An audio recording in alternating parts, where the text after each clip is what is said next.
오늘 주신 말씀은 사무엘상 8장 1절에서 7절입니다. 사무엘상 8장 1절에서 7절입니다. 제가 읽겠습니다. 사무엘이 9절입니다. 사무엘이 늙음에 그의 아들들을 이스라엘 사사로 삼으니 장자의 이름은 요엘이요 차자의 이름은 아비아라. 그들이 부엘세바에서 사사가 되니라. 그의 아들들이 자기 아버지의 행위를 따르지 아니하고 이익을 따라 뇌물을 받고 판결을 굽게 하니 이스라엘 모든 장로가 남아있는 사무엘에게 나아가서 그에게 이르되 보소서 당신은 늙고 당신의 아들들은 당신의 행위를 따르지 아니하니 모든 나라와 같이 우리에게 왕을 세워 우리를 다스리게 하소서 한지라. 우리에게 왕을 주어 우리를 다스리게 하라 했을 때에 사무엘이 그것을 기뻐하지 아니하여 여호와께 기도하매 여호와께서 사무엘에게 이르시되 백성이 내게 한 말을 다 들으라. 이는 그들이 너를 버림이 아니요 나를 버려 자기들의 왕이 되지 못하게 함이니라.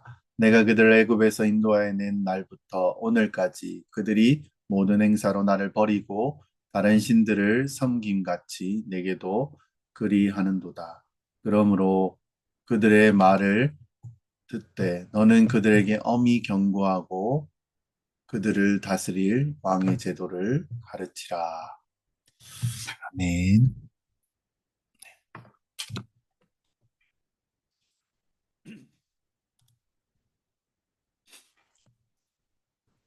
왕을 요구하는 이스라엘이라는 제목으로 말씀을 어, 나누겠습니다. 사무엘 때는요, 이스라엘에는 다른 나라에 있는 왕 제도가 없었습니다. 왜 그렇습니까? 이스라엘 백성들은요, 그들의 왕이 되시는 하나님의 말씀에 순종하기만 하면 세상 사람들이 누리는 것보다 더 많은 축복을 누리며 살 수 있었기 때문입니다. 근데요, 그들은 하나님의 말씀에 순종하지 않았습니다. 하나님은 순종하지 않는 이스라엘 백성들에게 고난을, 어려움을 주셨습니다. 그 징계는 무엇입니까? 다른 민족들이 침략하는 것입니다. 근데요, 이스라엘은 이것이 왕이 없었기 때문에 전쟁 준비를 하지 못해서라고 생각했던 것입니다. 그래서 이스라엘의 지도자들은 점점 늙어가는 사무엘에게 왕을 세울 수 있도록 해달라고 요구했습니다. 근데 이스라엘 백성들이 사무엘에게 지금까지 없었던 왕을 세울 수 있게 해달라고 한 것의 표면적인 이유는 무엇입니까? 사무엘의 두 아들의 나쁜 지도력이라고 생각이 되어집니다. 그래서요, 이 백성들이 사무엘에게 요구한 것이 무엇입니까? 1절과 3절을 보면 이렇습니다. 사무엘이 늙음에 그의 아들들을 이스라엘 사사로 삼았으니 그의 아들들이 자기 아버지 행위를 따르지 아니하고 이익에 따라 뇌물을 받고 판결을 굽게 하니. 참 어떻게 보면 말도 안 되는 상황이죠. 어떻게 해서 사무엘이 정직하고 신실한 모습이 그 인생 가운데 계속되었는데 그의 아들들에 대해 가서 이렇게 처참하게 무너지게 되었느냐라는 것입니다. 엘리하고 다른 게 없어 보입니다. 그 이유를 몇 가지 살펴보면요. 처음으로 사무엘이 너무 자기 이제 나라를 다스려야 되니까 사사로서의 일에 빠져서 가정에 소홀했을 가능성입니다. 나라나 교회에서요, 중요한 일과 직분을 맡은 사람들은 그 일에 신경을 많이 써야 되기 때문에 가정이 소홀할 수 있습니다. 그래서요, 어떤 교회 목회자들은 제자들을 키워내는데, 성도들을 영적으로 세우는데 최선을 다했고요. 그래서 잘 세웠습니다. 근데요, 자기 자식에게는 어떻게 컸는지조차 모른다는 것입니다. 목회를 한다고요, 다 희생시키는 것입니다. 근데 그 과정에서 자녀들이 잘 커주면 정말 다행이죠. 근데 오히려 그 속에서 아버지의 일을 부정하면서 어찌 보면 그냥 그것에 대해서 냉소적인 모습을 보여줄 수 있습니다. 이렇게 되면 정말 큰일 납니다. 아무 열정도 없고 하나님에 대한 마음도 없고 교회에 대해서 차갑게 바라보는 것입니다. 신앙의 열정이 사라졌기 때문에요. 하나님을 멀리하게 됩니다. 사무엘의 전임자인 누구입니까? 엘리는 두 아들 때문에 어찌 보면 전쟁터에 하나님이 교회를 들고 나아가서 둘도 죽어버리고 그 가정이 망해버린 것을 보면서도 사무엘은 그 두 아들을 제대로 믿음으로 길러내지 못했습니다. 뭐 다음으로 생각해 보면요. 너무 어릴 때 사무엘은 부름을 받았기 때문에 가정 생활에 대한 어찌 보면 경험이 없었을 가능성이 있습니다. 성전에 젖대자마자 박혀졌고 너무 일찍 아버지를 떠났기 때문에 가정 안에서 아버지가 무엇을 하는 사람인지도 몰랐을 것입니다. 아버지란 이름 어떻습니까? 뭐 그립고도 또 그립고 또 위대한 이름입니다. 그래서 좋은 아버지 밑에서 자라면요, 그냥 두말할 나위 없이 모든 인격이 이루어져 버린다는 거죠. 근데 사무엘은 너무 일찍이 아버지를 떠났기 때문에 아버지의 역할이 무엇인지 몰랐고, 그래서 자기 자식도 무심하게 뭐 어찌 보면 키웠을 수도 있습니다. 사람이 아버지의 사랑을 받지 못하면 그 가슴이 식어버리기 때문입니다. 또 다른 사람을 잘 믿지 못합니다. 어떤 분은요, 아버지와 관계가 너무 안 좋으니까 기도할 때 하나님 아버지라는 말조차 잘 안 나온다라고 이야기를 합니다. 너무 가슴 아픈 이야기. 마지막으로 부모가 너무 훌륭할 때 자식들이 미리 그냥 기가 죽어서 부모의 뜻을 그냥 거슬러 버릴 수가 있습니다. 나 그거 안 돼요. 라고. 부모가 뭐 명문대 출신의 좋은 학교의 교수의 뭐 이렇게 하면요. 자식이 웬만큼 뛰어나도 부모나 주변 사람에게는 인정받기가 쉽지 않습니다. 무엇을 해도요, 그 부모와 비교가 되는 것입니다. 그러면서 거기에 대한 반발심이 일어나서요, 일찍부터 높은 기대치를 감당치 못하고 그냥 자포자기 해버리는 것입니다. 사무엘 아들들은요, 매사에 사무엘과 자기들이 비교되는 것이 감당하기 어려웠을 것입니다. 근데요, 문제는 그들의 마음속에 하나님의 은혜와 그분이 주신 사랑과 자비의 감격이 없었다는 게 가장 큰 문제입니다. 이것을 보면 알 수 있는 것이 믿음의 대를 잇는 뭐 신앙의 가문이라고 이야기를 하죠. 결코 쉬운 일이 아닙니다. 평생을 신앙으로 살았던 하나님 앞에 있었던 사무엘인데 뻔히 엘리 대제사장의 두 아들이 그 가정이 무너져가는 하나님의 진노를 그가 직접 보고 그가 전달했는데 사무엘이 자기 자식을 전혀 신앙적으로 감당하지 못했다는 것입니다. 뭐 어쨌든 사무엘의 두 아들은 큰 가시였습니다. 그에게는. 그들은 말씀에 순종하지 않았고 자란 후에도 뇌물을 받았고 불공정한 재판을 했고 이스라엘의 큰 소문과 추문을 일으켰던 것입니다. 사랑하는 성도 여러분, 자녀는요 절대로 그 마음대로 되지 않는 것입니다. 사무엘이 못했는데 사무엘도 못했는데 뭐 우리가 어떻게 하겠습니까? 그래서요 자식에 대해서 여러분 자랑하거나 낙담해선 장담해서는 안 된다는 것입니다. 남의 자식에 대해서도 함부로 판단해서도 안 되는 거죠. 늘 하나님 앞에 엎드려서 우리가 할 수 있는 게 무엇입니까? 도와주시고 하나님 은혜 베풀어 달라고 기도할 뿐입니다. 믿음의 자식은요 하나님이 주신 가장 큰 축복입니다. 절대로요 그냥 되지 않습니다. 그렇죠? 그리고요 이스라엘 백성들이 왕을 요구하고 있습니다. 4절 5절에 뭐라고 얘기합니까? 이스라엘 모든 장로가 모여 라마에 있는 사무엘에게 나아가서 그에게 이르되 보소서 당신은 늙고 당신의 아들들은 당신의 행위를 따르지 아니하니 모든 나라와 같이 우리에게 왕을 세워 우리를 다스리게 하소서 한지라. 사무엘의 두 아들들이 신치를 하지 못했다는 것, 이스라엘 백성들이 왕을 요구하는 것은 어찌 보면 상관이 전혀 없습니다. 근데 이스라엘 백성들은요, 사무엘의 두 아들들을 핑계로 삼아 왕을 정식으로 요구하고 있는 것입니다. 사무엘의 두 아들들은 사사였던 것 같습니다. 사사는 사실 큰 힘은 없습니다. 평시에는요, 이스라엘 백성들의 생활을 지도 뭐 상담해주고 또 간단하게 재판을 해주는 그런 역할을 하는 사람이었습니다. 이스라엘 전체를 다스렸다기보다는 어느 한 지역을 맡아서 그냥 수고하는 것입니다. 그렇더라도 사무엘의 두 아들들이 정직하지 못하게 재판을 했고 뇌물을 받았는 것은 잘못입니다. 그런데요, 사무엘의 두 아들들이 아버지만큼 안 될 때에는요, 이 이스라엘 백성들은 왕을 요구할 것이 아니고 그들을 위해서 더 기도했어야 한다는 것입니다. 이게 순리입니다. 그들이 더 많은 기도를 했다면 하나님은 사무엘을 능가하는 더 좋은 지도자를 주셨을 것입니다. 사실 하나님은 진짜 좋은 지도자를 주실 계획을 다 가지고 계셨습니다. 누구입니까? 다윗입니다. 근데요, 이스라엘 백성들이 너무 성급하게 구는 바람에 어떻게 됐습니까? 사울이 하나님의 계획보다 먼저 왕이 된 것입니다.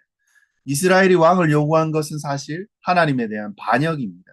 왜냐면요, 이스라엘 왕이 하나님이시기 때문입니다. 왕이 있는데 또 무슨 왕이 필요하냐는 겁니다. 근데요, 이스라엘 백성들의 말은 하나님 한 분으로는 불안하다는 것입니다. 이스라엘 백성들 하나님을 믿으면서 계속 불안한 것보다, 하나님 믿으면서 계속 불안한 것보다 하나님을 덜 의지하고 안정적으로 사는 것이 더 낫다라고 본 거죠. 사랑하는 성도 여러분, 우리가 알아야 할 것이 뭡니까? 하나님이 우리에게 안정된 것을 주시지 않을 때 더 높은 신앙을 주시려고 하는 것임을 우리는 알 수 있어야 합니다. 안정되지 않는 상황이요. 그냥 이것이 벌이 아니고 더 높은 하나님을 믿는 자리로 나아갈 수 있는 그 상황이 된다는 것입니다. 근데요, 어떤 분은 이런 기도를 합니다. 하나님, 저 더 좋은 신앙 가지는 거 필요 없습니다. 이 정도 수준에서요, 좀 안정되게, 좀 편안하게 살고 싶습니다. 이걸 뭐라고 말하냐면요. 조급하다라는 것입니다. 조급하지 못하니까 어떻습니까? 계속 자라가는 게 아니고 더 못 참겠다는 것입니다. 언제까지 내가 살아가는데 신앙 타령만 할 거냐 하는 겁니다. 적어도 다른 나라만큼, 주변에 있는 나라만큼, 다른 사람만큼 살게 해줘야 하는 거 아니냐. 이것이요, 이스라엘의 요구였습니다. 우리도 비슷하지 않습니까? 신앙생활은요, 모순입니다. 이론적으로는요, 왕이 없어도 얼마든지 다른 나라를 이겨낼 수 있습니다. 왜냐면요, 누가 그들의 왕입니까? 하나님이 그들의 산성이요, 방패가 되어 주시기 때문입니다. 여리고 성도 본인들이 한 거 아니잖아요. 정복 전쟁도 본인들이 한 거 아니잖아요. 근데 실제로요, 이스라엘 백성들은 많은 이방 민족의 침략과 지배를 그들이 받았습니다. 이론적으로는요, 이스라엘 백성들은 이방 민족보다 훨씬 더 잘 살아야 하는 것이 당연합니다. 우리도 그래야 되잖아요. 복의 근원이신 우주의 주인 되신 하나님이 그들의 아버지 되시기 때문입니다. 그런데요, 실제로 이스라엘 백성들은 어려움을 당하고 주의 나라보다 가난했다는 겁니다. 이 모순을 어떻게 해석해야 됩니까? 이것은 오늘 지금 우리 이 땅에 발을 딛고 있는 우리의 문제이기도 합니다. 우리가 하나님의 말씀을 들으면 모든 것이 하나님의 뜻대로 잘 될 것 같습니다. 그런데요, 실제로 이 세상의 현실에 부딪혀 보면 내 믿음을 가지고 할 수 있는 일은 아무것도 없습니다. 그럴 때에는요, 우리는 어떻게 해야 됩니까? 그때 우리는 오히려 부지런히 기도해야 한다는 것입니다. 그리고 하나님의 말씀에 더 순종하며 살아봐야 하는 겁니다. 하나님이 어려움이 주시는 것은 지금 복을 받을 준비할 때라는 것입니다. 고난이 시작되었을 때, 어려움이 시작되었을 때, 다시 말하면요, 네가 지금 가지고 있는 그 신앙의 틀을 다시 세우고 견고하게 할 때라는 것입니다. 이럴 때 피하거나 도망치면 안 됩니다. 우리가 하나님이 주시는 어려움을 오히려 피하려고 할 때 더 큰 문제가 되어진다는 것입니다. 오히려 내가 부족하다는 것을 인정하고 끝까지 기도하면서 어려움을 감당할 때 그때 비로소 어떻게 됩니까? 하늘 문이 열리는 그 신앙의 능력을 가지게 되어진다라는 것입니다. 표현이 조금 구태여서 좀 옛날 것 같은데요. 그냥 우리가 봤을 때 날마다 하나님이 기도를 들어주시지만 이런 고난 가운데 내가 이 부분들을 문제를 내려놓고 하나님 앞에 구하게 될 때, 그때 하나님의 목소리를 우리가 진정으로 듣게 되어진다는 것입니다. 마지막으로요.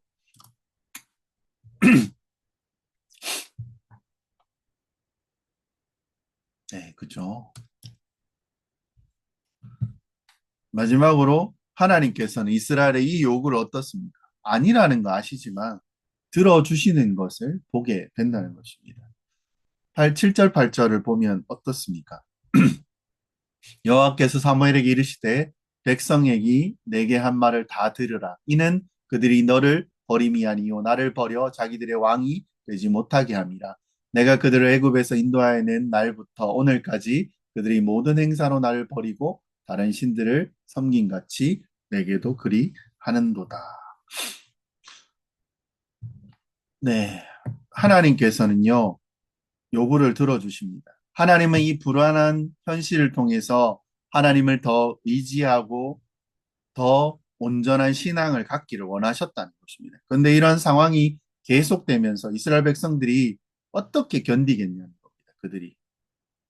그래서 하나님이 그들의 요구를 기뻐하지는 않으셨지만 읽었던 것처럼 들어주셨다는 것입니다. 그 이유는 무엇입니까? 이스라엘 백성들이 영적으로 어려서 왕이 없는 것이 너무 불안해하기 때문에 하나님은 할 수 없이 그것을 허용한 것입니다.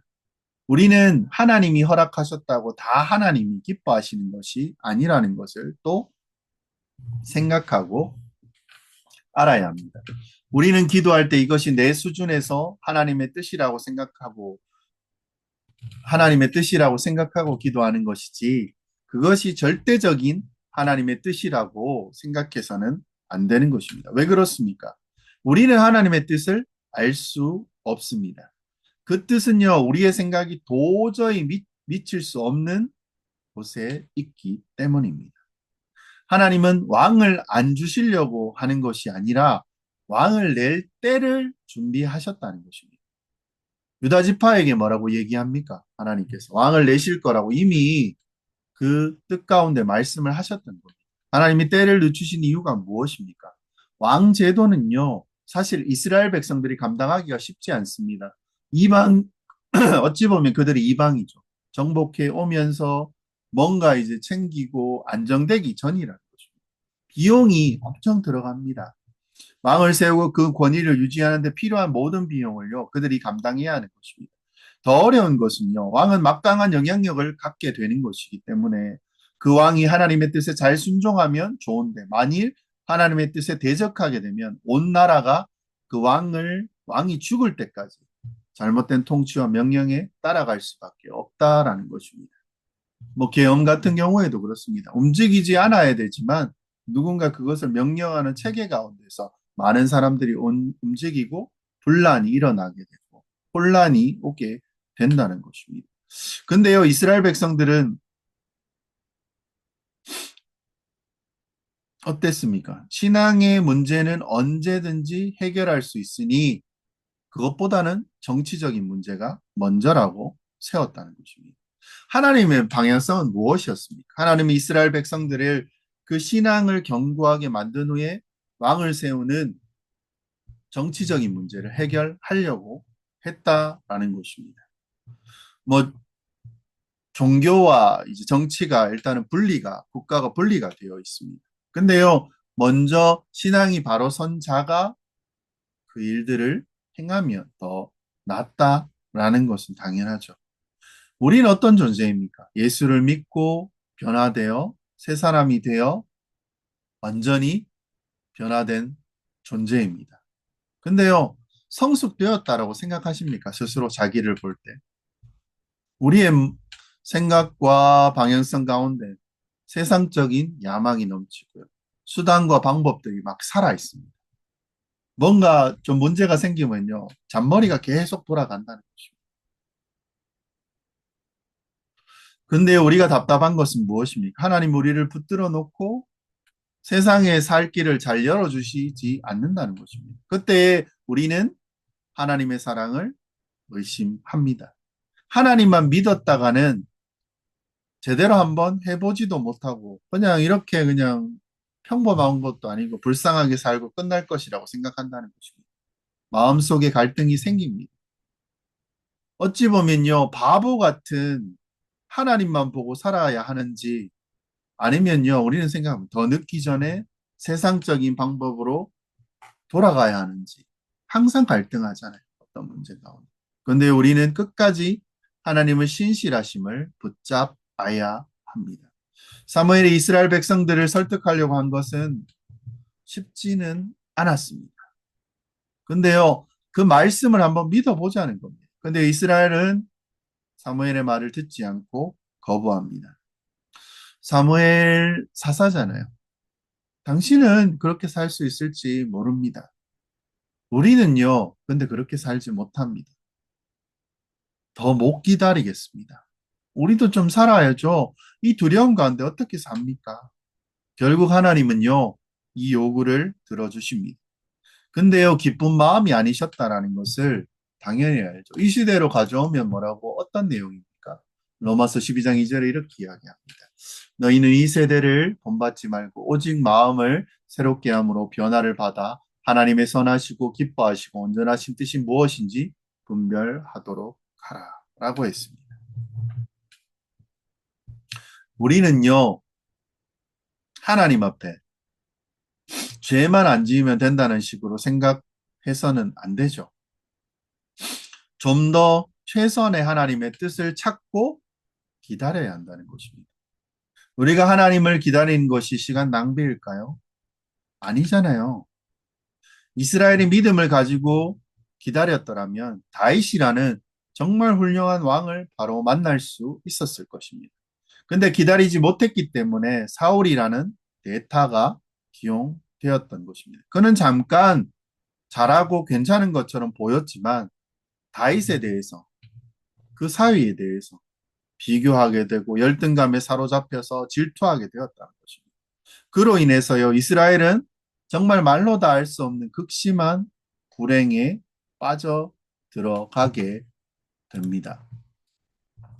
믿음을 가지고요, 기다릴 줄 알아야 됩니다.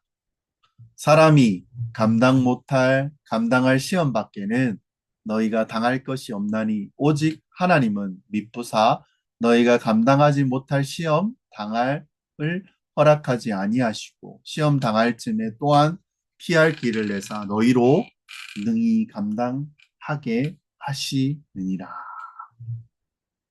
시련이 있고요. 고난의 터널이 끝나지 않을 것처럼 보이지만 하나님은 우리에게 감당치 못할 시험을 허락하지 않는다라고 이야기합니다. 그리고 피할 길을 또 주신대요. 능히 감당하게 하신다라고 하셨습니다. 내가 하는 게 아니고요. 하나님이 그 힘과 능력을 다 준비해 놓으시고 기다리면 기다릴수록 가장 좋은 선물을 주실 거라고 약속하셨다는 것입니다. 정리하겠습니다. 우리는요, 지금 이 시대 국가 지도자 또 교회의 목회자 그리고 다스리는 치리하는 자들을 위해서 기도해야 합니다. 이스라엘 백성들은 사무엘의 아들들을 비판하기만 했지만 그들을 위해서 진심으로 기도하지 않았습니다. 우리는 지도자들을 위해서 기도해야 합니다. 그리고 하나님의 어려움을 주실 때 우리는 그것을 피하려고 해서도 안 된다라는 것입니다. 고난이 올 때, 이런 힘듦이 올 때, 우리는 어떻게 해야 됩니까? 하나님께서 우리에게 복 받을 준비를 시키시는구나 하고 더 기도하고 더 말씀에 순종해야 합니다. 그러면요, 길을 여시는 하나님의 능력을 저와 여러분이 만나게 될 것입니다. 힘들고 어려울수록 더 약속의 말씀을 믿고 하나님의 최선의 뜻을 찾고 기다립시다.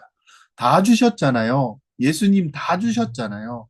그리고 그 안에 있으면서 버티기만 하면 됩니다.